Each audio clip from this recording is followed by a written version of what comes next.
జానపదం కొత్త ఆట నేర్చిందా పాపలాంటి లేత పదం పాఠశాలగా కూనలమ్మ జానపదం పల్లె దాటి వచ్చిందా చవళిల జానతనం పాట చూపగా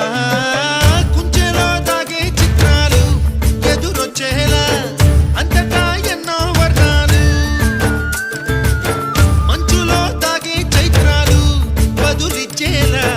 ఇంతలా ఏవో రాగాలు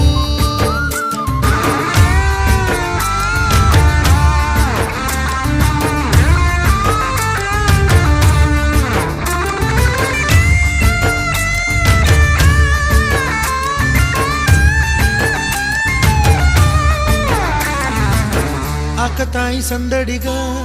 ఆగలేని తొందరగా సాగుతున్న ఈ పయనం ఎంతవరకో రేపు వైపు ముందడుగా లేనిపోని దుందుడుగా రేగుతున్న ఈ వేగం ఎందుకొరకో మట్టికి మబ్బుకి ఈ వేళ దూరం ఎంతంటే లెక్కలే మాయ